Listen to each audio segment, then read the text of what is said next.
Let me tell you a story from Satpatha Brahmana, a very ancient Vedic text written way before Upanishads. In that text, the god Varuna once sends his son, the young sage Bhrigu, out into the world, not to study more scriptures, but to learn something that cannot be learned from books. Bhrigu travels across the four directions, and everywhere he looks, he sees something horrifying: man slaughtering other man eating other men. Disturbed by what he has witnessed, Bhrigu returns to his father and asks, "What is this vision means?" Varuna explains calmly, "Those were not men only. The violence spreads when trees are being cut down, animals are being slaughtered, plants are being uprooted. What you have seen, Bhrigu, is the hidden structure of existence. Life survives by consuming life." You see, the Vedic thinkers describe this structure through the principle of Agni and Soma. Agni is the power that consumes. Soma is the nourishment that is consumed. Everything in the world participates in this exchange. Nothing simply exists on its own.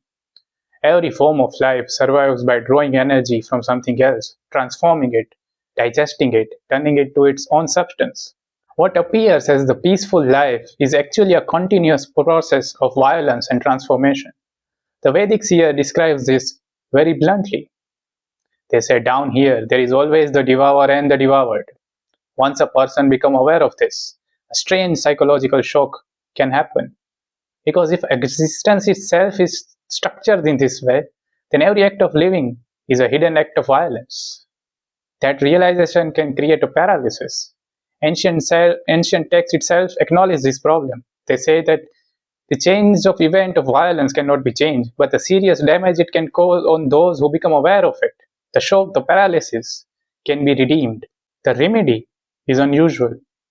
Varuna teaches Bhrigu that the solution is to pursue that which is, not to escape from reality, not to soften its comforting illusion, but to see existence exactly as it is, to face the structure of world without turning away. Philosophers much later struggle with a similar problem. For example, as I discussed earlier video, Immanuel Kant spoke about the thing in itself, the reality that exists independent of interpretation and our mental construct, that which is. The Vedic seers were pointing towards similar thing. They insisted that one must pursue that which is, and in their language, that which truly is Brahman, the underlying reality behind all appearance. But the text adds something even more interesting. Perceiving reality as not merely an intellectual act, it must also be expressed through gestures. To see that which is, we have to sacrifice that which is not. And that which is not is actually everything that we know. And to purify this mind, we must do the sacrifice through gesture. Varuna explains that this realization must be manifested through a series of gestures carried out in the Agnihotra, the most basic form of Vedic rites. At first glance, this may sound like an external religious ritual, which that was, but the later interpretation of Vedas says something deeper, like Rishi Sri Aurobindo suggested that many Vedic rituals can be understood as psychological acts. The gesture of the ritual are symbol of inner movement of mind. The fire becomes the fire of awareness. Offering becomes an inner state. A sacrifice becomes transforming the mundane mind into the spiritual mind. Sacrifice becomes transformation taking place within human being when ignorant mind can be sacrificed into the fire of awareness to be purified. Seen in this way, the ritual gestures described by Varuna are not merely external movements. They represent an inner gesture of mind, movement of mind, aligning itself with reality as it truly is. And this is where the deeper meaning of the Vedic sacrifice begins to appear.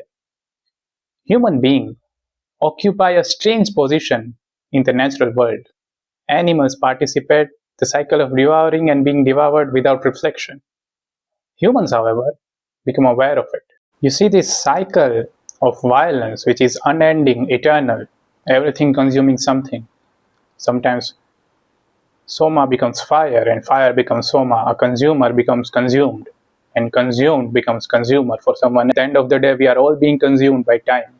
My point is, this Eternal cycle of consumption slash violence creates suffering.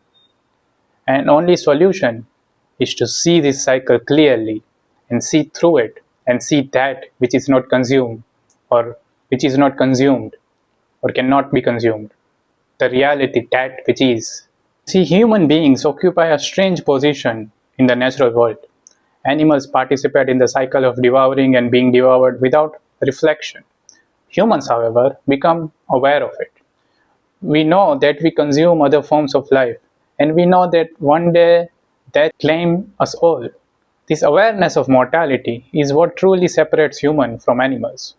Not strength, not intelligence alone, but awareness of death is the highest intelligence. Early humans were physically weak creatures, like prehistoric human, even now. No claws, no fangs, no thick skin. For a long time, humans were not hunters, but prey. Predators hunted them. Humans survived through something unusual, imitation. Through tools and technique, humans learned to imitate the powers of animals. Through technology, what the Greeks called later the techne, humans gradually transformed themselves from prey into the dominant species. But this victory comes with a psychological burden. Humans did not simply become powerful animals, they become animals who knew what they were doing. They were becoming aware of the act of killing. They are becoming aware of violence. They are becoming aware of death. Animals kill without reflection. Humans cannot do that. Human beings know that every devourer will eventually become devoured. And this awareness creates a tension inside human life. This tension gave birth to sacrifice. Sacrifice was not simply the sacrifice of animal. It was a way of confronting the violent structure of existence consciously. Instead of hiding the violence of life, the ritual made it visible. At the center of this ritual stood a wooden pillar, the sacrificial post. The animal was tied to this pillar before the sacrifice. This moment of binding carries a deep meaning. In Sanskrit, the word pashu, usually translated as animal, literally means the bound one. It comes from the root word pasha, meaning a bond or rope. So the sacrificial animal represents any being that is bound to life, bound to their instinct, bound to time, bound to death. In that sense, the ritual animal represents not only animals literally, but all the living beings, especially humans. We too are bound by time, bound by mortality, bound to the same destiny that awaits every living creature, death. But human beings possess one unique possibility. Unlike animals, humans can become conscious of this condition.